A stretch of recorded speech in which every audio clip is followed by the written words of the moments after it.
Can I tell you a quick story? Just a few minutes ago, I was sitting here in my office and I was trying to open this jar right here. I tried and I tried for 10 whole minutes and I just could not get it open. I tried with my right hand and with my left hand. I stood up and stuck it in my armpit and tried to open it, but for some reason, this jar would not open. As a matter of fact, I looked at this jar and I said, "Why are you being so stubborn?" You see, as I tried to open this jar, I got frustrated and I got annoyed and I sort of felt defeated in what I was trying to do. Then I remembered about a year ago, I glued this shut.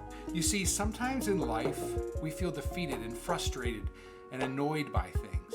But I'm here to tell you, with God's power, we can do just about anything. And we can do those hard things. You see, the Bible describes for us a way that we can follow God. And as a matter of fact, we're going to discover that later on in the Bible, Jesus sets a perfect example for us, one that we should follow after. Today in our Bible story, we're going to meet an incredible woman, some amazing spies, and a remarkable tumbling tower. I want you to check this out, and I want you to listen closely about the hard things that people had to do.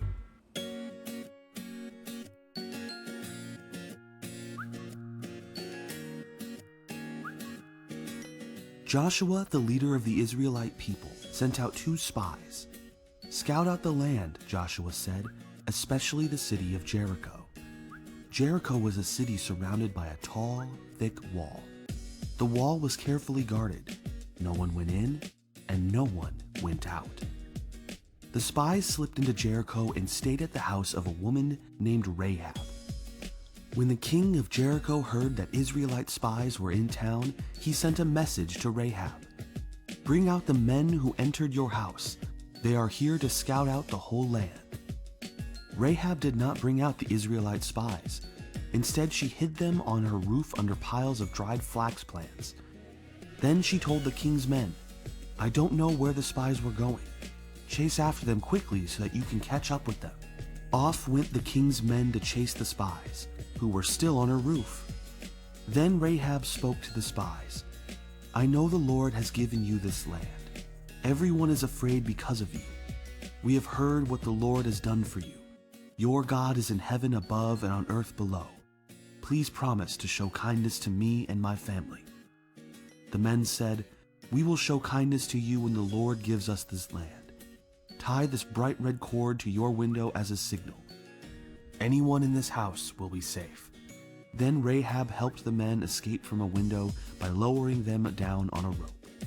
Later, Joshua and the Israelites entered Jericho, not by climbing the thick wall around the city, but by walking around it. God told Joshua, "Jericho is yours." For 6 days, the people followed God's instructions and marched around the city, while the priests carried the Ark of the Covenant. On the 7th day, when the priests blew trumpets and the people shouted, God caused the wall to fall down. Joshua ordered, "Destroy everything, but allow Rahab and her family to live, because she hid the spies we sent." Rahab and her family were spared. The 2 spies brought Rahab and her family to live outside the camp of Israel. You know, what a remarkable story. Not only can people respect God's authority, but they can also obey his instructions. What's amazing about this story is Rahab and her entire family were rescued from those tumbling walls because they were obedient to God's plan. Do you remember when we talked earlier about the frustrating jar? Did you know that Jesus, while he was here on earth, set a perfect example for us? As a matter of fact, God sent his one and only son, Jesus, so that we could have forgiveness of sin. But along the way, Jesus lived a perfect life and set an example of how we should honor God every single day with our lives. Today, you might be dealing with some extremely hard things, and I'm here to tell you, those things are hard. We live in a world that is broken by sin, and sin are all the ways that we disobey God. But it is through Jesus that we have a hope. So what hard things are you going to have to do today?